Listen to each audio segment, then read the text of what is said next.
Hello everyone, myself Satish Kalra welcomes all of you in my channel Ultimate Science by Satish Kalra.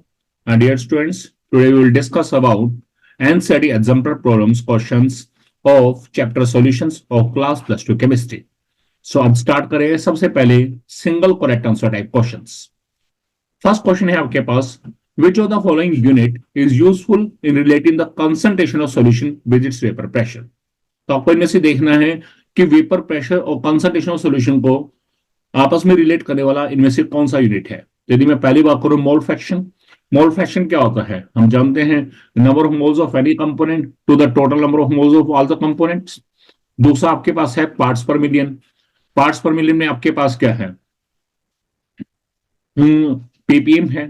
Mass of solute, इसमें क्या होगा हमारे पास mass of component upon mass of solution multiply by 10⁻⁶। Mass percentage में क्या था, mass of solute upon mass of solution multiply by 100। और molality क्या है, number of moles of solute dissolved in 1 litre of solution. Molality क्या है, number of moles of solute dissolved in 1 kilogram of solvent. अब आपको देखना है कि इनमें से कौन सी टर्म ऐसी है जो वेपर प्रेशर से रिलेटेड है। तो आपने टॉपिक पढ़ा था रिलेटिव लॉरिंग, और वहां पर पढ़ा भी था, उसमें क्या फॉर्मूला था, P naught A minus P solution upon P naught A it is equal to H B. तो वेपर प्रेशर से रिलेटेड कौन सी टर्म है, that is the mole fraction. So A answer जो है this is our correct answer. Second question, on dissolving sugar in water at room temperature solution feels cool to touch, under which of the following condition dissolution of sugar will be most rapid. अब आपने देखा है कि water के अंदर आप sugar को dissolve कर रहे हो और सॉल्यूशन कैसा हो गया है, ठंडा हो गया है। तो देखिए यदि सॉल्यूशन गर्म होता तब तो रिएक्शन कौन सी होती, एक्सोथर्मिक। अब ये सॉल्यूशन ठंडा हो गया है तो ये रिएक्शन कौन सी होगी, है एंडोथर्मिक। ठीक है।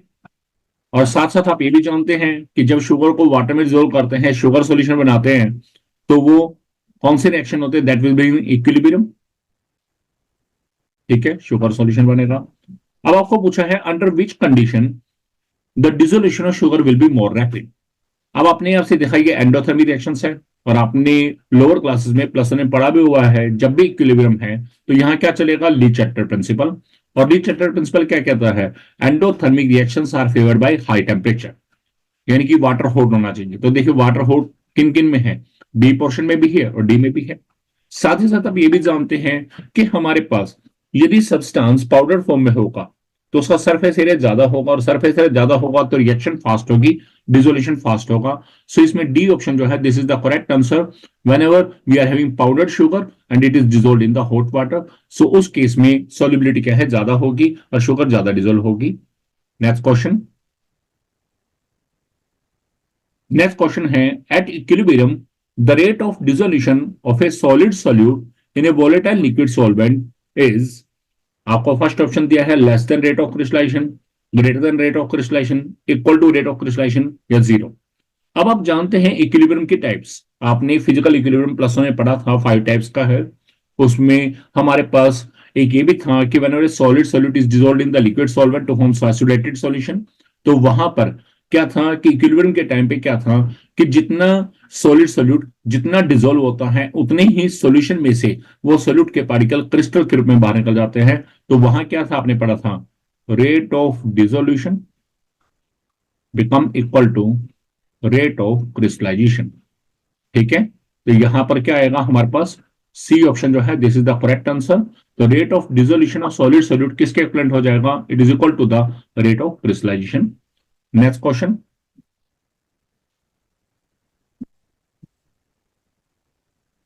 क्वेश्चन है a beaker contains a solution of a substance A, precipitation of substance A take place when small amount of A is added to the solution। आपके पास एक बेकर है, उसमें एक नाम का सब्सटेंस है, उसका एक सॉल्यूशन है।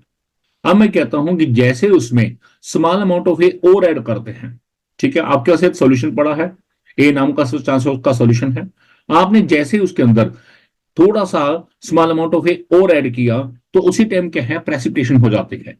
तो इसका अब वो पूछते हैं कि द सॉल्यूशन इज, सॉल्यूशन कैसा है। पहला है सैचुरेटेड, दूसरा है सुपर सैचुरेटेड, तीसरा है अनसैचुरेटेड, चौथा है कंसंट्रेटेड। तो याद रखिएगा इस कंडीशन में सॉल्यूशन कैसा होगा, सुपर सैचुरेटेड। जिस समय पूरी तरह सुपर सैचुरेटेड सॉल्यूशन है उसके अंदर जैसे ही थोड़ा सा भी सोल्यूट और डाल देंगे उसी समय प्रेसिपिटेशन के प्रेसिपिटेट बन जाएंगे। So that solution is super saturated solution. Next question है, maximum amount of a solid solute that can be dissolved in a specified amount of given liquid solvent does not depend upon। अब आपसे पूछा है कि भैया हमारे पास एक solute को हमें डिसोल्व करना है किसमें, in the specified amount of liquid solvent, यानी कि क्वेश्चन कौन सा हो गया, solubility of solid solute in liquid solvent, ये वाला क्वेश्चन हो गया। अब उसने पूछा है it will not depend upon, तो आपने पढ़ा है factors affecting the solubility of solid solute in liquid solvent, तो कौन कौन से फैक्टर थे वहां पर, नेचर ऑफ सॉल्यूट भी था, नेचर ऑफ सॉल्वेंट भी था, टेम्परेचर भी, लेकिन वो प्रेशर पे डिपेंड नहीं करता। तो C answer that is the pressure जो है, this is the correct answer. Next question है question number 6, low concentration of oxygen in the blood and tissues of the people living at high altitude is due to. अब आपको बोला है low temperature, low atmospheric pressure, high atmospheric pressure, या both low temperature and high atmospheric pressure. अब ये देखिएगा ये कहां है, हेनरीज लॉ के एप्लीकेशंस में है टॉपिक। आपने पढ़ा था जब भी पर्सन हाइट पे जाते हैं तो हाई एल्टीट्यूड पे जाके क्या होगा, partial pressure of oxygen becomes less, और जैसे ऑक्सीजन का प्रेशर लेस होगा तो ऑक्सीजन की सॉल्युबिलिटी क्या है वो भी कम हो जाएगी। कहां पर कम होगी, blood and tissues of the people, यानी कि लोगों के ब्लड में और टिश्यूज में ऑक्सीजन की कंसंट्रेशन, ऑक्सीजन की सॉल्युबिलिटी कम हो जाएगी। तो ऐसा कब होगा, it is due to the low atmospheric pressure. So B option जो है this is the correct answer. क्योंकि बाकी सभी में क्या है, हाई प्रेशर है या फिर टेम्परेचर का कॉन्सेप्ट है, लेकिन यहां क्या है, लो एटमॉस्फेरिक प्रेशर, क्योंकि हेनरीज लॉ में पढ़ा है partial pressure is directly proportional to solubility. Next question है, considering the formation, breaking and strength of hydrogen bond, which of the following mixture will show positive deviation from the Raoult's law. आपको पूछा है कि इनमें से कौन सा mixture Raoult's law के पॉजिटिव डेविएशन को शो करेगा, यानी कि which mixture is an example of non ideal solution showing positive deviation. पहला है मिथेनॉल एसीटोन, दूसरा है क्लोरोफॉर्म एसीटोन, तीसरा नाइट्रिक एसिड वाटर, और चौथा है फिनोल एंड एनिलीन।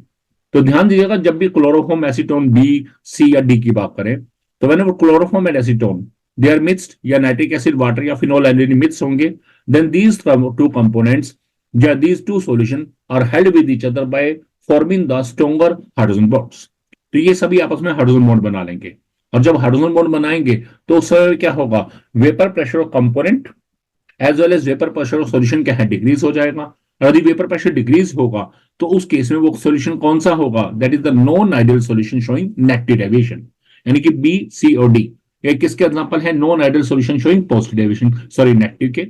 और जो ए पार्ट है मिथेनॉल एंड एसीटोन, जब भी हम मिथेनॉल और एसीटोन को यदि हम आपस में मिक्स करते हैं तो उस केस में हाइड्रोजन बॉन्डिंग जरूर होती है, यहां भी होती है hydrogen bonding, but in this case the strength of hydrogen bonding is less in case of methanol and acetone than in case of methanol and acetone। तो यहां पर फोर्सेस के ऑफ अट्रैक्शन की स्ट्रेंथ क्या है, वीक है, किसके मुकाबले में, सॉल्वेंट या सोल्यूट के मुकाबले में। यदि फोर्सेस ऑफ अट्रैक्शन वीक है तो उस केस में क्या होगा, वेपर प्रेशर क्या होगा, ज्यादा हो जाएगा, किसका, सॉल्यूशन का। और यदि वेपर प्रेशर ज्यादा होगा तो वो सॉल्यूशन कौन सा होगा, पॉजिटिव डेविएशन, कौन सा होगा, non ideal solution showing positive deviation. So A part जो है this is the example of methanol and acetone and this is the example of non-ideal solution showing positive deviation. Next question, question number 8. Colligative properties depend upon nature of solute particle dissolved in solution, number of solute particle in solution, the physical properties of solute particles dissolved in solution, या the nature of solvent particles। तो आप जानते हैं colligative property के बारे में पढ़ा है, कॉलिगेटिव प्रॉपर्टीज होती क्या है, those properties of an ideal solution whose value depends upon number of particles of solute और number of moles of solute and not upon the nature of solute. इसका मतलब ये किस पे डिपेंड करेगा, B, number of solute particles in solution. Next question,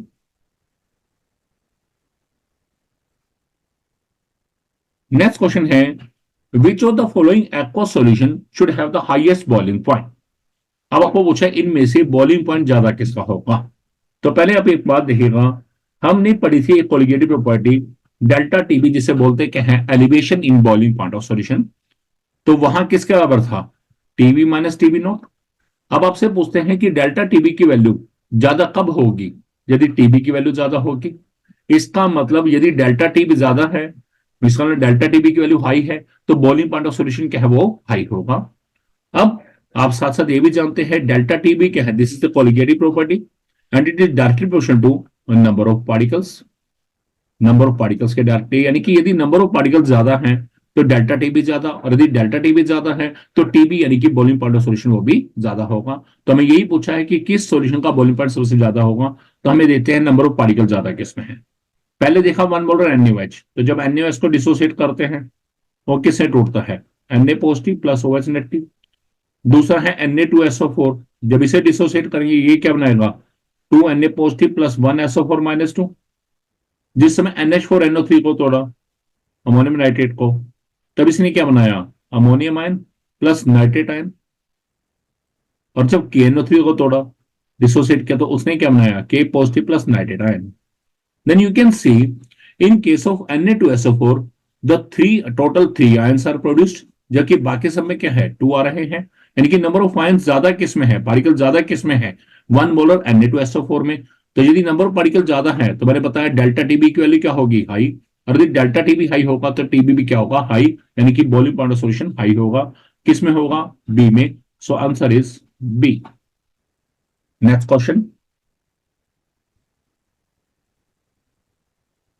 next question है the units of ebullioscopic constant is, ebullioscopic constant क्या है, Kb. This is called molal elevation constant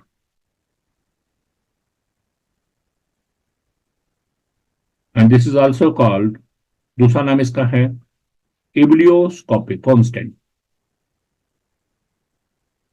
एक और भी है हमारे पास KF, वो आता है मोलर डिप्रेशन कांस्टेंट, और उसका दूसरा नाम है क्रायोस्कोपिक कांस्टेंट। दोनों का यूनिट सेम है, और यूनिट क्या होता है, केल्विन किलोग्राम पर मोल।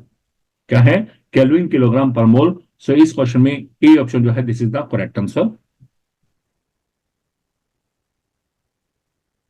Next question.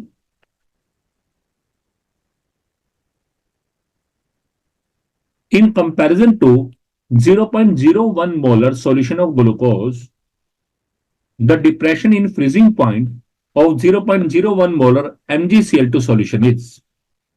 आपसे पूछा है कि भैया यदि मैं 0.01 मोलर सॉल्यूशन ग्लूकोज के बजाय से कंपैरिजन करूं तो depression in freezing point of 0.01 molar MgCl2 solution is same होगा, about twice, about 3 times, about 6 times. तो जरा देखिएगा। फर्स्ट ऑफ ऑल ग्लूकोज है, फॉर्मूला है CC एस्ट्रोलोसिस, और आप जानते हैं this is covalent compound and it does not dissociate. दूसरा है MgCl2, इसे देखेंगे किसमें टूटता है, Mg plus Cl, 1 2 plus 2 minus 1, it dissociate into total 3 ions. This is बन गया। अब आपने देखा दोनों की मोलैरिटी सेम है, दोनों की मोलैरिटी सेम है। अब क्वेश्चन पूछा क्या है, डिप्रेशन इन फ्रीजिंग पॉइंट यानी कि डेल्टा TF। तो अभी आप जानते हैं डेल्टा TF क्या है, कोलिगेटिव प्रॉपर्टी है, और ये क्या होगा, नंबर ऑफ पार्टिकल्स के डायरेक्टली है। तो नंबर ऑफ पार्टिकल ज्यादा किस में है आपके पास, MgCl2 में, क्योंकि कॉन्सेंट्रेशन तो दोनों की इक्वल है। तो इसका मतलब यदि MgCl2 में नंबर ऑफ पार्टिकल ज्यादा है तो इसके लिए डेल्टा TF की वैल्यू हाई होगी। अब बताते कितने गुना होगी, यानी कि हाउ मेनी टाइम्स। तो जब देखिए ग्लूकोज है, ये डिसोसिएट ही नहीं हुआ, यानी कि 1 मॉलिक्यूल 1 में ही रहा, डिसोसिएट हुआ ही नहीं, तो 1 से 1 रहा। जबकि इसमें 1 से क्या बन गया, 3, यानी कि 3 टाइम्स हो गया है। तो आपके पास depression freezing point delta TF है, वो भी कितना हो जाएगा, 3 times. So answer is C. Next question. An unripe mango placed in a concentrated salt solution to prepare pickle, it shrivels. ये सिकुड़ जाएगा बिकॉज अब एक अनराइप मैंगो है, हमने उसे किसमें डाला, ये मैंगो है, मान लो दिस इज द मैंगो, हम इसे डाल रहे हैं कंसंट्रेटेड साल्ट सॉल्यूशन में। कंसंट्रेटेड साल्ट सॉल्यूशन वाला क्या है कि इस सॉल्यूशन के अंदर साल्ट का अमाउंट ज्यादा है, और इस सोल्यूट का अमाउंट, साल्ट क्या है सोल्यूट, यदि इसका अमाउंट ज्यादा है तो this is a hypertonic solution. और हाइपरटोनिक सॉल्यूशन है तो यहां क्या होगा, इस केस में मैंगो के अंदर जो है वाटर मॉलिक्यूल की कॉन्सेंट्रेशन हाई होगी और बाहर क्या है कम, तो मैंगो के अंदर से वाटर मॉलिक्यूल बाहर जाएंगे, इसका मतलब क्या है, वो श्रिंक होगा। ठीक है, तो अब आपके पास देखा इसका आंसर क्या है।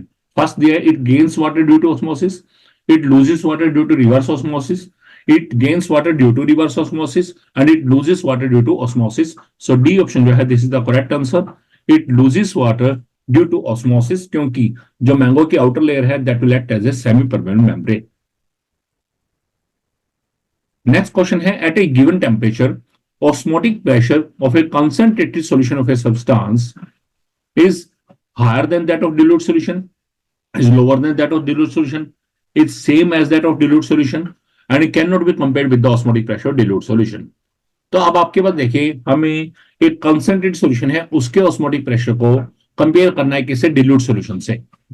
तो एक कंसेंट्रेटेड सॉल्यूशन है, किसी भी सब्सटेंस का हो सकता है, दूसरा क्या है? डिल्यूट सॉल्यूशन है। तो हम जानते हैं जब कंसंट्रेटेड सॉल्यूशन है उसमें सोल्यूट की कंसंट्रेशन हाई होगी, सी की वैल्यू क्या होगी? हाई। और डिल्यूट सॉल्यूशन में सोल्यूट कंसंट्रेशन लो होगी क्योंकि यहां सोलेंट वाटर ज्यादा है। और साथ साथ हम जानते हैं ऑस्मोटिक प्रेशर का फॉर्मूला क्या है? Pi equal to C R T, यानी कि पाई सी के क्या है? डायरेक्टली है, यानी कि सोल्यूट कंसंट्रेशन हाई है, यानी कि कंसंट्रेटेड सॉल्यूशन की ऑस्मोटिक प्रेशर क्या है? हाई होगा। किससे? डिल्यूट वाले से। तो ये आपके पास आंसर क्या आएगा? ए आंसर आएगा, it is higher than that of dilute solution. Next question है, which of the following statement is false? पहला दिया है, two different solution of sucrose of same molality prepared in different solvents will have same depression in freezing point. कि भैया आपको कहा sucrose के दो सॉल्यूशन है अलग अलग से, दोनों की मोलैलिटी सेम है, ठीक है, बट दोनों डिफरेंट सॉल्वेंट में प्रिपेयर किए हैं। मान लो एक वाटर में दूसरा बेंजीन में डाला गया है, will have the same depression in freezing point. तो जरा सोचे सही, डिप्रेशन फ्रीजिंग पॉइंट का फॉर्मूला क्या होता है? Delta T F equal to K F into molality. अब आपको बोला मोलैलिटी सेम, यानी कि एम तो दोनों सॉल्यूशन की सेम है, बट उन्होंने कंडीशन क्या है? They are prepared in different solvents. और आप जानते हैं के एफ जिसे बोलते हैं molar depression constant, it is dependent upon the nature of solvent. ये किस पे डिपेंड करता है? नेचर ऑफ सोलवेंट पे। तो जब सोलवेंट अलग अलग हो गया तो के एफ वैल्यू अलग हो जाएगी, और के एफ वैल्यू अलग होगी तो डेल्टा टी एफ क्या है? अलग हो जाएगा, यानी कि डेल्टा टू एफ की वैल्यू डिफरेंट आएगी। और यहाँ क्वेश्चन में क्या कहा है? It will have same. इसका मतलब ये स्टेटमेंट फॉल्स है। पता चल गया, ए तो हो गया, बाकी भी चेक कर लेते हैं। बी देखिए, the osmotic pressure solution is given by pi equal to C R T. ये फॉर्मूला होता ही है, pi equal to C R T, ये सही है। Decreasing order of osmotic pressure of 0.01 molar aqua solution of BaCl2 potassium chloride acetic acid and sucrose, उसका भी ये ऑर्डर बिल्कुल सही है, क्योंकि BaCl2 टोटल डिसोसिएट होगा, 3 आयंस बनाएगा, KCl2 बनाएगा, CH3CH2 बनाएगा, लेकिन वीक इलेक्ट्रोलाइट है, और सुक्रोज डिसोसिएट ही नहीं होगा। तो नंबर ऑफ आयंस जिसमें ज्यादा होंगे उसका ऑस्मोटिक प्रेशर ज्यादा, क्योंकि ऑस्मोटिक प्रेशर कोलिगेटिव प्रॉपर्टी है। इस बात से भी सही है। डी देखें, according to Raoult's law the vapour pressure exerted by a volatile component is directly proportional to its mole fraction in solution. तो आप जानते हैं पीए क्या था? एच से के डायरेक्टली, राउट्स लॉ में यही पढ़ा था। तो P into P naught into H से। इसका मतलब B C and D these are the correct statement, जबकि ए कैसी है? फॉल्स। तो मैं फॉल्स पूछा था, तो आंसर क्या आएगा हमारा? ए। नेक्स्ट क्वेश्चन, क्वेश्चन है, the value of van't Hoff factor i for KCl, NaCl and K2SO4 respectively are. तो आपको मैंने जीनों में देखें, KCl है डिसोसिएट होता है, क्या बनाता है? K पॉजिटिव Cl नेगेटिव, यानी कि नंबर ऑफ आयंस कितने में डिसोसिएट हुआ? 2 में। NaCl भी किस में टूटेगा? Na positive Cl negative, n value क्या है? 2। और K2SO4 किस में टूटेगा? किस में डिसोसिएट होगा? 2K positive plus 1SO4 minus 2, इसमें क्या है? 3। तो बाकी दो में एन वैल्यू क्या है? 2, इसमें लास्ट में क्या? N value 3। अब आप जानते हैं तीनों में डिसोसिएट है, तो यहां फॉर्मूला क्या चलेगा? Alpha equal to I-1 upon N-1, और एन क्या है? नंबर ऑफ पार्टिकल्स, ठीक है, जिसमें अब यहां पर तीनों केस में अल्फा नहीं गई गिवन, तो अल्फा क्या लेंगे? 1 लेंगे। अल्फा क्या लेंगे? 1। तो रिपोर्ट अप करता हूं, 1 इक्वल टू I-1 अपॉन, पहले वाले दोनों में 2 है, तो मान लो 2 पुट अप करता, तो 2 - 1, क्रॉस मल्टीप्लाई करेंगे तो इसमें आई वैल्यू क्या आएगी? 2। इन दोनों में आई वैल्यू क्या आएगी? 2 आएगी। और जो नीचे वाला है, यदि इसमें आई वैल्यू में यहां सॉरी यहां पर एन वैल्यू यहां मैं 3 रखता हूं, तो उसमें आई वैल्यू क्या आएगी? 3, यानी कि नीचे वाले की आई वैल्यू क्या है? 3। अब आपसे पूछा है आई वैल्यू बतानी है, तो आंसर क्या आएगा? B option, 2, 2 and 3, this is the answer. ठीक है, पहले वाले का वॉन्ट फैक्टर 2, दूसरे का 2, तीसरे का 3। नेक्स्ट क्वेश्चन है, which of the following statement is false? अब आपको पूछा है इनमें से कौन सी स्टेटमेंट फॉल्स है। पहला देखिएगा, पहला आपको बताया है the units of atmospheric pressure and osmotic pressure are same, हम जानते हैं प्रेशर की यूनिट सेम है। सेकंड है in reverse osmosis the solvent molecule moves through a semi permeable membrane from a region of lower concentration of solute to a region of higher concentration of solute. C देखें the value of molar depression constant depend upon nature of solvent, ये भी सही है। Next relative lowering of vapour pressure is a dimensionless quantity, ये भी सही है क्योंकि रिलेटिव लोडिंग क्या है, इट इज द रेशो, और रेशो का कोई यूनिट नहीं होता। यानी कि ए सी एंड डी ये तीनों तो सही है। अब जरा बी को ध्यान देते हैं। इन रिवर्स ऑस्मोसिस, जब भी रिवर्स ऑस्मोसिस होती है तो सोलवेंट मॉलिक्यूल कहां से मूव करते हैं, सॉल्यूशन साइड से प्योर सॉल्वेंट साइड जाते हैं। लेकिन यहां क्या दिया है, from region of lower concentration of solute, यानी कि इन्होंने कहा है डिल्यूट सॉल्यूशन से कंसंट्रेटेड की तरफ जाना, लेकिन ऐसा नहीं होता। वो कहां जाते हैं, कंसंट्रेटेड से डिल्यूट सॉल्यूशन की तरफ जाते हैं solvent molecule through the semi membrane. And B portion जो है this is the false statement. ठीक है, नेक्स्ट क्वेश्चन है question number 17। Value of Henry's constant KH, पहला है increases with the increase in temperature, decreases with the increase in temperature, remains constant, first increases and then decreases. तो आपने पढ़ा भी है जो KH है, KH जो है this is directly proportional to temperature. और साथ ही साथ एक बात जानते हैं, सोल्युबिलिटी ऑफ एनी गैस जो है वो KH के क्या है, इनवर्सली है।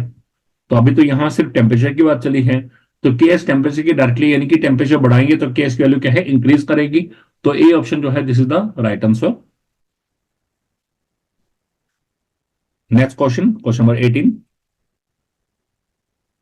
The value of Henry's constant KH is greater for gases with higher solubility, greater for gases with lower solubility, constant for all gases, not related to solubility of gas।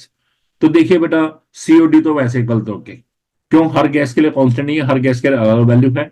और चौथे वाले में तो कह दिया सॉल्युबिलिटी से कोई रिलेशन नहीं है, बिल्कुल गलत हो गया।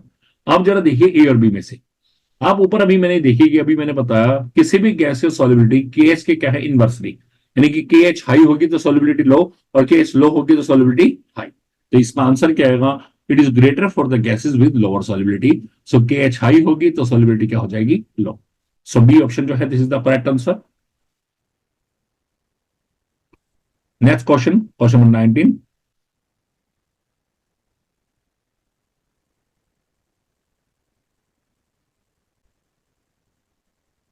नेक्स्ट क्वेश्चन है क्वेश्चन नंबर 19। आप देखिएगा यहां एक कंपार्टमेंट बना रखा है, मतलब एक बीच में सेमी मेम्ब्रेन लगा के दो कंपार्टमेंट है, एक साइड फ्रेश वाटर है, दूसरी साइड क्या है, concentrated sodium chloride solution in water. यानी कि यहां पर NaCl इन वाटर है, उधर क्या अकेला वाटर है, यानी कि यहां सोल्यूट भी है, यानी कि यहां सोलवेंट कंसंट्रेशन कैसी होगी, लो होगी, यहां सोलवेंट कंसंट्रेशन कैसी होगी, हाई। अब आपसे पूछा water will move from side A to side B if a pressure lower than osmotic pressure is applied. ठीक है, दूसरा है water will move from side B to side A if a pressure greater than osmotic pressure is applied on piston B. ये piston B है, ये गलती से लिखा हुआ है B. Water will move from side B to side A if a pressure equal to osmotic pressure is applied. जब pressure equal करेंगे तब तो मूवमेंट होनी ही नहीं, यानी कि तो वैसे गलत हो गया। Water will move from side A to side B if pressure equal to osmotic pressure is applied, ये भी गलत हो गया।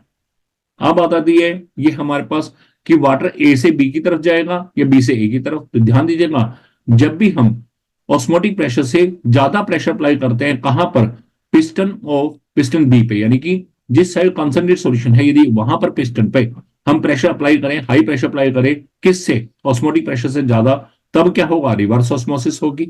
और रिवर्स ऑस्मोसिस होगी तो क्या होगा उस समय में, solvent molecule will start moving from the concentrated solution side to the pure solvent side, यानी कि यहां से यहां जाना शुरू करेगा। And this is called the reverse osmosis. So B option जो है this is the correct answer. Next question, next है we have 3 aqua solution of NaCl A, B and C। तीनों की कंसंट्रेशन दी है, पहले की 0.1 मोलर, दूसरे की 0.01 मोलर, तीसरे के 0.001 molar. The value of want of factor I for this solution is in the order. पहले का है IA, दूसरे का है IB, तीसरा क्या है IC। अब जरा देखा सॉल्यूशन किस चीज का है, NaCl का, और NaCl किस में टूटता है, Na positive Cl plus Cl negative. यानी कि तीनों केस में ही जब NaCl डिसोसिएट होगा तो ये कितने आयंस बनाएगा, टोटल 2 आयंस। टोटल 2 आयंस बनाएगा, यानी कि नंबर ऑफ आयंस सेम रहेंगे। तो नंबर ऑफ आयंस सेम रहेंगे तो अभी आपने पढ़ा भी था alpha equal to i minus one upon n minus one, तो आई वैल्यू भी क्या रहेगी, सेम रहेगी, that will be equal to 2। ठीक है, और आई वैल्यू 2 यानी कि चाहे ए सोल्यूशन हो बी हो या सी, तीनों की आई वैल्यू 2, यानी कि C option i A equal to i B equal to i C, this is the correct answer. Next question है on the basis of information given below mark the correct answer. पहले ये तीन information देखिएगा। पहला है in bromoethane and chloroethane mixture, in a bromoethane and chloroethane mixture, intermolecular interactions of AA and BB are nearly same as that of AB interactions. दूसरा, in ethanol and acetone, AA और BB type interactions are stronger than AB type interaction. और तीसरा they in chloroform and acetone AA और BB type interactions are weaker than AB type interactions. ये तीन statement है। अब आपको पूछा है कि आपको ये देखना है solution 2 and 3 will obey Raoult's law, solution 1 will obey Raoult's law, solution 2 will show negative deviation from Raoult's law, और अगला पूछा है आपके पास solution 3 will follow the, ये क्या है कि solution 3 will show the positive deviation from Raoult's law। अब आपके पास आंसर देखना है किसमें कौन सा है। तो जरा देखिए, पहला कहा है second and third will follow Raoult's law। यदि second and third Raoult's law follow करे तो Raoult's law फॉलो करने वाला क्या है, सॉल्यूशन आइडियल होना चाहिए। तो ये आइडियल तो है ही नहीं, क्यों, क्योंकि आइडियल के अंदर तो फोर्सेस ऑफ अट्रैक्शन इक्वल होती है, यानी कि ए तो हमारा पहले गलत हो गया। अब जरा सी देखें, solution 2 will show negative deviation.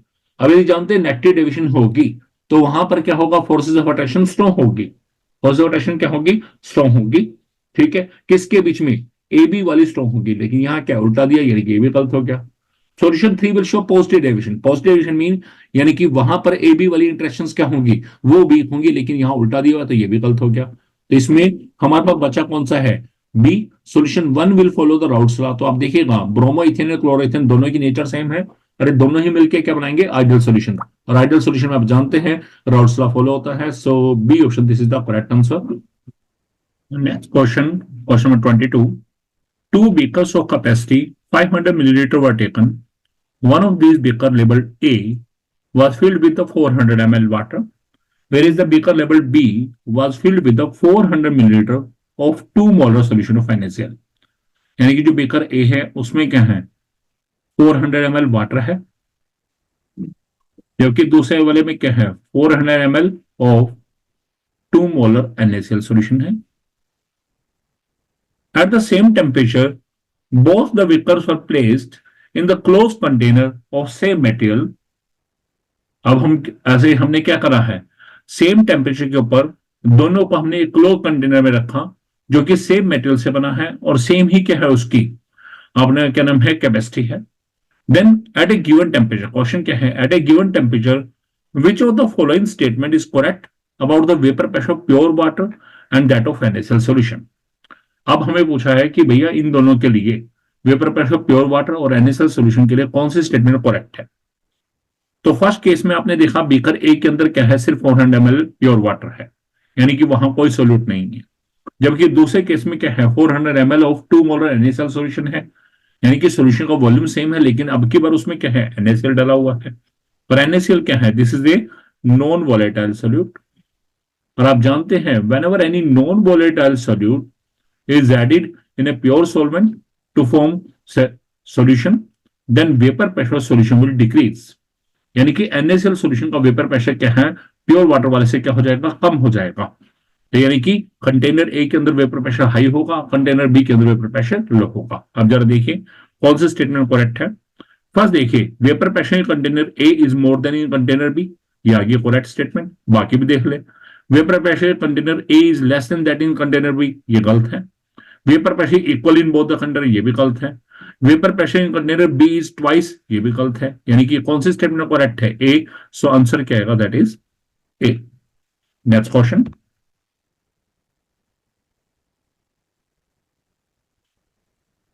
Next question है, if two liquids A and B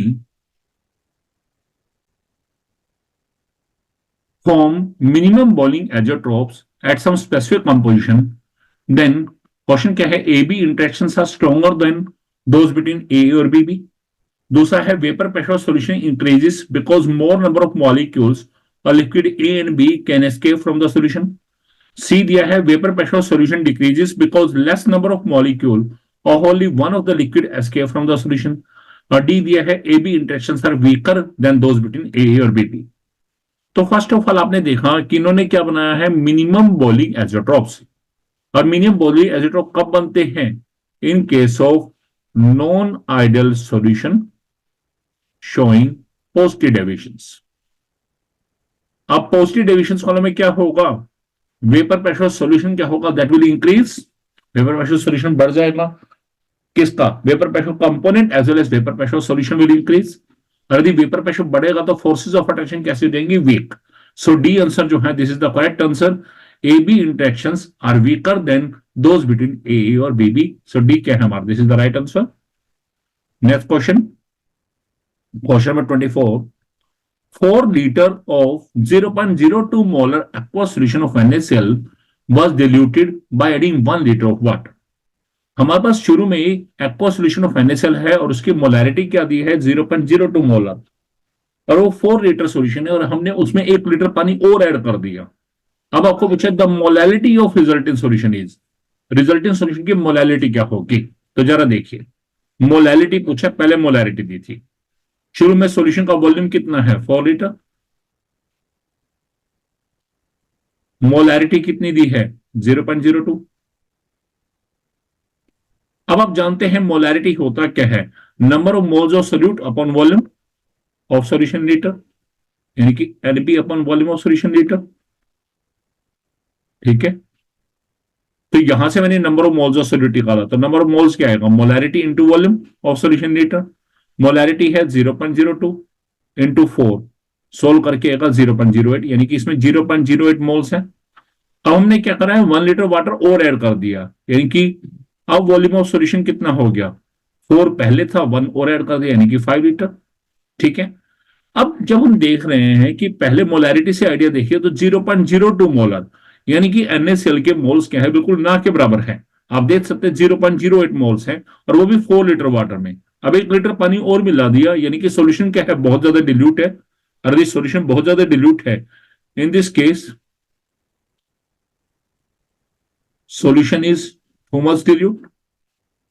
यदि सॉल्यूशन बहुत ज्यादा डिल्यूट है, तो इस केस में हम क्या मान के चलते हैं, the volume of solution is just assume equal to the volume of water, यानी कि वॉल्यूम ऑफ वाटर कितना हो गया हमारे पास 5 लीटर, यानी कि क्या आ गया 5000 ml। अब हम जानते हैं डेंसिटी ऑफ वाटर कितना होता है 1 ग्राम पर मिलीलीटर। ठीक है, अब यहां से हम क्या निकालेंगे, mass of water. Mass of water क्या होगा, वॉल्यूम इंटू डेंसिटी, यानी कि 5000 इंटू 1, 5000 ग्राम, और किलोग्राम में देखें तो क्या आएगा 5 किलोग्राम। अब हमें पूछा क्या है, फाइंड आउट मोलैलिटी। तो मोलैलिटी क्या होता है, number of moles of solute upon mass of solvent in kilogram. तो देखिए number of moles of solute कितने आए थे आपके सामने, 0.08 divide by mass of सोल्वेंट kilogram क्या है 5। तो इसे जब सोल्व करेंगे 0.016, तो 0.016 कौन सा आंसर है, डी। सो डी ऑप्शन जो है, this is the correct answer. तो इसका आंसर क्या आएगा, that is D. Next question, question number 25, on the basis of information given below mark the correct option. अब इंफॉर्मेशन क्या है, on adding acetone to methanol some of the hydrogen bonds between methanol molecule breaks. अब देखिए क्या क्या option दिए हैं, पहला ए ऑप्शन है, at specific composition methanol acetone mixture will form minimum Bowling azeotrophs and they will show positive deviation from Raoult's law. दूसरा है, at specific composition methanol acetone mixture will form maximum Bowling azeotrophs and they will show positive deviation. C option है, at specific composition methanol acetone mixture will form minimum Bowling azeotrophs and they will show negative deviation. And at D option है, at specific composition methanol acetone mixture will form maximum Bowling azeotroph and they will show negative deviation. तो सबसे पहले देखेंगे, यहां आपको statement में बताया है कि जब भी हमने मिथेनॉल के अंदर एसीटोन डाला तो उस समय क्या है, sum of the hydrogen bonds between methanol molecule breaks. इसका मतलब क्या है, मिथेनॉल के मॉलिक्यूल सेपरेट हो गए, मिथेनॉल मॉलिक्यूल सेपरेट हो गए, यानी कि उनका वेपर प्रेशर बढ़ गया। तो उस केस में क्या है, the vapour pressure component as well as vapour pressure solution that will also increase. And it become more than the expected value, जैसे कि राउटर्स से आना चाहिए उससे ज्यादा हो जाएगा। इट मींस मिक्सचर कैसा होगा, that will show positive deviation. और जब पॉजिटिव डेविएशन शो करेगा तो हम जानते हैं वेपर प्रेशर बढ़ेगा तो बॉइलिंग पॉइंट वेपर प्रेशर के इनवर्सली है। It mean in that case minimum boiling azeotropes are form. अब देखते हैं ये कॉम्बिनेशन किसमें है कि पॉजिटिव डेविएशन हो और मिनिमम बॉइलिंग एजोट्रॉप्स। तो देखिए फर्स्ट वाले में minimum boiling azeotropes and positive deviation, so A option जो है this is the correct answer. Next question, question 26, KH value for argon, CO2, HCHO and CH4 are 40.39, 1.67, 1.83 into 10 to the power minus 5 IA and 0.413 respectively. Arrange the gases in order of their increasing solubility. तो आपको इनको solubility wise increasing order में लगाना है। तो सबसे पहले आप ये भी जानते हैं KH वैल्यू क्या है, it is direct proportional temperature, और सोलिबिलिटी के क्या है, ये इनवर्सली है। इसका मतलब जिसकी KH वैल्यू सबसे कम होगी वो सबसे ज्यादा सोलेबल, और जिसकी KH वैल्यू सबसे ज्यादा होगी वो सबसे कम सोलेबल। तो सबसे ज्यादा KH वैल्यू किसकी है, आप देखिए 40.39 है, वो किसकी है, आर्गन की। तो आर्गन सबसे कम सोलेबल होगा। अब उसके बाद कौन आएगा हमारे पास, ठीक है, ये 1.67 है CO2 की, तो CO2 आएगा। उसके बाद 0.413 है, ये CH4 आएगा। और सबसे कम KH वैल्यू किसकी है, HCHO की है, और वो कितनी है 1.83 इंटू 10 का -5। तो ये सबसे कम वैल्यू है, यानी कि this is the most soluble. तो ये अब ये कॉम्बिनेशन देखेंगे किसमें है, सी ऑप्शन में। तो सी ऑप्शन जो है this is the correct answer. Next question, next question है which of the following factors affect the solubility of gaseous solute in the fixed volume of liquid solvent। आपको पूछा है कि इनमें से कौन कौन से फैक्टर जो हैं solubility of gaseous solute को बढ़ाएंगे इन द, या जिनके पर डिपेंड करेगा in the fixed volume of liquid solvent. तो ये किस टॉपिक में से है, solubility of gaseous solute in liquid solvent। अब जरा देखिए क्या क्या है, तीन फैक्टर बताए, पहला नेचर ऑफ सोल्यूट, दूसरा टेम्परेचर, तीसरा प्रेशर। अब आपके पास ए ऑप्शन दिया है first and third at constant temperature, यानी कि नेचर ऑफ सोल्यूट और प्रेशर पे जब टेम्परेचर कांस्टेंट है। दूसरे first and second at constant pressure, यानी कि नेचर ऑफ सोल्यूट और टेम्परेचर पे जिसमें प्रेशर कांस्टेंट है। सी है second and third only temperature pressure, जबकि हम जानते हैं नेचर ऑफ सोल्यूट पे भी डिपेंड करता है, यानी कि सी तो हो ही नहीं सकता अकेला। डी क्या है, प्रेशर ओनली, ये भी नहीं हो सकता क्यों, उन दोनों पे भी डिपेंड करता है। तो यहां पर क्या है, दिस इज द, ये क्वेश्चन कैसा है, मल्टी करेक्ट आंसर्स वाला, जिसमें इससे ज्यादा करेक्ट भी हो सकते हैं। तो इसका आंसर क्या आएगा, ए एंड बी, क्योंकि जिसमें प्रेशर कांस्टेंट होगा तो नेचर ऑफ सोल्यूट और टेम्परेचर भी डिपेंड करेगा, और जिसमें टेम्परेचर कांस्टेंट होगा तो नेचर ऑफ सोल्यूट और प्रेशर भी डिपेंड करेगा। ठीक है, so A and B these are the correct answers. Next question, intermolecular forces between two benzene molecules are nearly of same strength as those between the two toluene molecules. For a mixture of benzene and toluene, which of the following are not true? आपको पता है कि benzene molecule के बीच में जो forces of attraction है और toluene molecule के जो फोर्स ऑफ अट्रैक्शन है वो दोनों क्या है, ऑलमोस्ट सेम स्ट्रेंथ की है। तो मान लो बेंजीन को ए मानते हैं और टोलुइन को बी, यानी कि ए और बी, इन दोनों की फोर्सेस ऑफ अट्रैक्शन की स्ट्रेंथ जो है वो लगभग इक्वल है। तो इसका मतलब ए और बी की फोर्स ऑफ अट्रैक्शन, यानी कि बेंजीन और टोलुइन की फोर्स ऑफ अट्रैक्शन क्या है, वो भी लगभग सेम स्ट्रेंथ की होंगी। इसका मतलब ये सॉल्यूशन कैसा होगा, आइडियल सॉल्यूशन। अब आपसे पूछा है which of the following are not true. तो आप देखेंगे जैसे ए ऑप्शन है delta H mix equal to 0, ideal में ये होता है, इसका मतलब ये तो करेक्ट है। Delta V mix equal to 0, ये भी आइडियल में होता है, ये भी करेक्ट है। दे विल फॉर्म मिनिमम बॉली एजोट्रॉप्स, आप जानते हैं एजोट्रॉप कौन बनाएंगे, नॉन आइडियल सॉल्यूशन, यानी कि सी क्या हो गया रॉन्ग, और this will not form ideal solution, जबकि ये तो आइडियल बना रहे हैं, यानी कि डी भी रॉन्ग है। तो कौन से स्टेटमेंट ट्रू नहीं है, आंसर क्या आएगा, सी एंड डी, कि बाकी दोनों तो आइडियल के और ये दोनों कैसे हैं, नॉन आइडियल के हैं।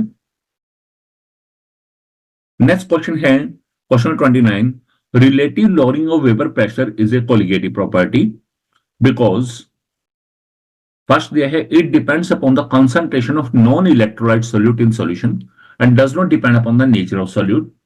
ठीक है, सेकंड दिया है it depend upon the number of particles of electrolyte solute in the solution and does not depend upon the nature of solute. सी है it depend upon the concentration of non electrolyte solute in solution as well as on the nature. और D है it depends upon the concentration of electrolyte और non electrolyte solute in solution as well as on the nature. अब अपने इस chapter में पढ़ा भी है कोलिगेटिव प्रॉपर्टीज होती क्या है. Those properties whose value depend upon number of particles of solute or number of moles of solute and not upon the nature of solute. और सोल्यूट इलेक्ट्रोलाइट हो या नॉन इलेक्ट्रोलाइट है इससे कोई फर्क नहीं पड़ता. ठीक है, बट कंडीशन क्या है, नेचर पे डिपेंड नहीं करनी चाहिए. तो जरा देखिएगा सी और डी में क्या है. उसने बताया कि नेचर पे डिपेंड है, यानी कि सी और डी तो वैसे ही रॉन्ग हो गए. अब बारी आएगी ए और बी की. ए देते हैं it depend upon the concentration of non electrolyte solute in solution. अब जरा देखिए कि कंसंट्रेशन होता क्या है, number of moles of solute upon volume of solution in litre. यानी कि कंसंट्रेशन नंबर ऑफ मोल्स के डायरेक्टली है, और हम जानते हैं कोलिगेटिव प्रॉपर्टी क्या है, नंबर ऑफ मोल्स के डायरेक्टली होती है. इसका ये पॉइंट तो सही है. और साथ साथ ये भी बता रखा है does not depend upon the nature of solute, यानी कि ये भी सही है क्योंकि सोल्यूट की नेचर पे तो डिपेंड ही नहीं करती.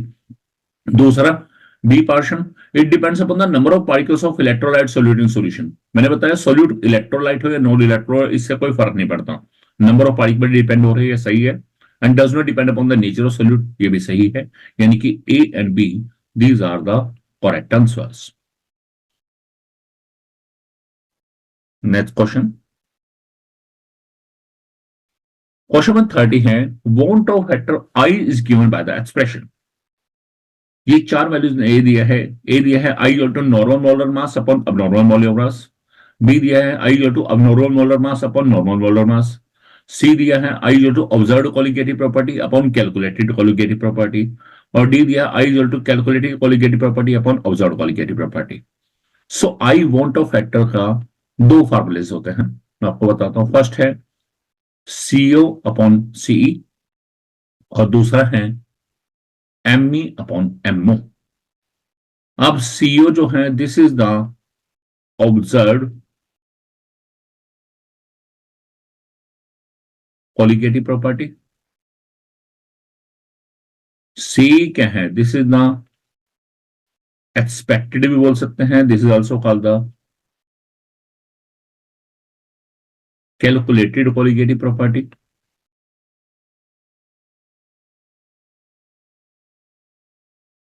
एम ई क्या है, दिस इज द एक्सपेक्टेड और नॉर्मल मोलर मास. और एमओ क्या है, दैट इज द ऑब्जर्व्ड और जो वैल्यू आई है that is the abnormal molar मास. अब जरा देखिए ये आंसर किस में सेटिस्फाई बैठते हैं, observe colligative property upon expected और कैलकुलेटेड कोलिगेटिव प्रॉपर्टी. तो देखिए सी में मिल गया तो. और दूसरा है एक्सपेक्टेड मोलर मास या normal molar mass upon abnormal molar मास, ये किसे मिला है ए में. जबकि बी क्या है, रॉन्ग हो गया. और सी भी क्या, डी भी क्या हो गया, रॉन्ग, क्योंकि उल्टा दिया है. यानी कि A and C these are the two answers. Next question, next question है isotonic solution must have the same solute density, elevation in boiling point, depression in freezing point. अब बताती है वी नो आइसोटोनिक सॉल्यूशन. अब isotonic solution होते क्या हैं, दो solutions which are having the same concentration. It means मान लो टू सॉल्यूशन है, पहले की कंसंट्रेशन C1 है, दूसरे से C2, दोनों मोल्स दोनों आपस में बराबर है. इसका वो सॉल्यूशन कैसे होंगे, आपस में आइसोटोनिक होंगे. ठीक है, अब आप ये भी जानते हैं आइसोटोनिक सॉल्यूशन क्या है, they will have the same concentration है. तो कंसंट्रेशन होता क्या है, number of moles of solute upon volume of solution in litre. यदि वॉल्यूम इक्वल है तो दोनों के मोल्स क्या है वो भी आपस में बराबर होंगे, N1 N2 बराबर होंगे. और हम ये भी जानते हैं एवरी कोलिगेटिव प्रॉपर्टी जो है it is directly proportional to number of moles. It mean यदि नंबर ऑफ मोल्स इक्वल है तो कोलिगेटिव प्रॉपर्टीज की वैल्यू भी क्या होंगी, सेम होंगी. तो फर्स्ट ये है they must have the same solute, ऐसा जरूरी नहीं है, कंसंट्रेशन इक्वल होना चाहिए, मोल्स इक्वल होना चाहिए. सेम डेंसिटी ये भी कोई नहीं है. सी क्या है, एलिवेशन इन बॉइलिंग पॉइंट. अब जानते हैं this is the colligative property, और ये नंबर ऑफ मोल्स के क्या है डायरेक्टली, मतलब ये सेम होगा. एंड डिप्रेशन फ्रीजिंग पॉइंट ये भी क्या है, कोलिगेटिव प्रॉपर्टी है, तो ये भी सेम. यानी कि C and D they are the same, they are the answers. Next question है question number 32, which of the following binary mixture will have same composition in liquid and vapour phase. मैंने आपको बताया था कि कौन से लिक्विड मिक्सचर में same composition आएगी लिक्विड वेपर फेज में, जो एजियोट्रॉप बनाएंगे, they will who will form azeotrophs। और एजियोट्रॉप कौन बनाते हैं, non ideal solutions. Non ideal solution में कौन से, जिनमें ए बी के बीच में, सॉल्वेंट और सोल्यूट के बीच में जो इंटरेक्टिव फोर्सेस हैं वो सॉल्वेंट सोल्यूट, सॉल्वेंट सॉल्वेंट और सोल्यूट सोल्यूट उनसे डिफरेंट होंगे, यानी कि उनका मैग्नीट्यूड उनके से डिफरेंट होगी। अब जैसे देखिए ए ऑप्शन है बेंजीन टोल्यूइन। अब इनमें तो फोर्सेस ऑफ अट्रैक्शन कैसी हैं, सिमिलर है, सेम स्ट्रेंथ के हैं, ये तो आइडियल बनाएंगे, यानी कि ये तो हो ही नहीं सकता। वाटर नाइट्रिक ये हो सकता है क्योंकि नॉन आइडियल सॉल्यूशन बना रहे हैं। वाटर इथेनॉल ये भी नॉन आइडियल बना रहे हैं। अब ये दिया है सिक्स हेक्सेन नहीं है, this is an hexane, normal hexane, normal heptane, इनमें भी क्या है, फोर्सेज ऑफ अट्रैक्शन का मैग्नीट्यूड क्या है, सेम, ऑलमोस्ट सेम है। इसका ये भी क्या बनाएंगे, आइडियल, यानी कि ये भी नहीं हो सकता। तो आंसर क्या आएगा, B and C, because they will form the non ideal solution, और नॉन आइडियल सॉल्यूशन है वही क्या बनाएंगे, एजियोट्रॉप्स। नेक्स्ट क्वेश्चन है question number 33, in isotonic solution solute and solvent both are same.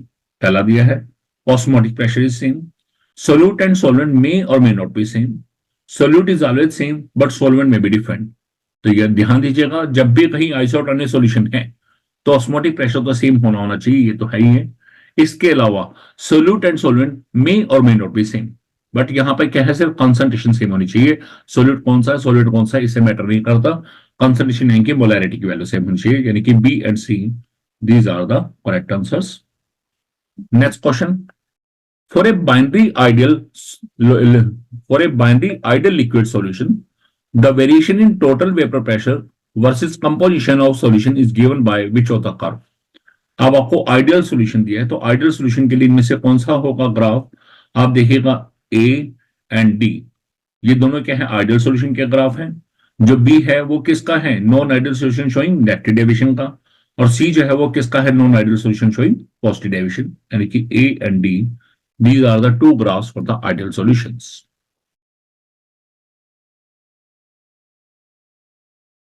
Next question है, colligative properties are observed when a non-volatile solid is dissolved in volatile liquid। पहला तो ये दिया है। दूसरा है, a non-volatile liquid is dissolved in another volatile liquid। सी दिया है, a gas is dissolved in a non-volatile liquid। और डी दिया है, a volatile liquid is dissolved in another volatile liquid। तो ध्यान दीजिएगा, हमारे पास यहां जब भी कोलिगेटिव प्रॉपर्टी का ऑब्जर्व करना है तो सोल्यूट हमेशा कैसा होना चाहिए, नॉन वोलेटाइल, और सॉल्वेंट कैसा होना चाहिए, वोलेटाइल। तो जरा देखिएगा, यहां पर हमारे पास ए ऑप्शन में सोल्यूट नॉन वोलेटाइल है, बी में भी क्या है, सोल्यूट नॉन वोलेटाइल है, सी वाला तो है ही नहीं है, क्यों, क्योंकि सी वाले में सोल्वेंट क्या है, वोलेटाइल होना चाहिए, लेकिन यहां पर सोल्वेंट कैसा दिया है, नॉन वोलेटाइल, ये रॉन्ग हो गया। और डी वाला भी आप देखिए सोल्वेंट वोलेटाइल है, ये भी रॉन्ग, यानी कि A and B, these are the correct answers. और यहां पे हमारे मल्टीपल चॉइस क्वेश्चन सारे के सारे कंप्लीट होते हैं इस चैप्टर के एनसीईआरटी एग्जाम्पलर प्रॉब्लम के, सिंगल करेक्ट आंसर्स वाले भी एंड मेनी करेक्ट आंसर्स वाले भी, ठीक है। So this is all about my today's video, hope you learned a lot from my video. If you like my video, then you can share my video and you can subscribe my channel Ultimate Science by Satish Kalra.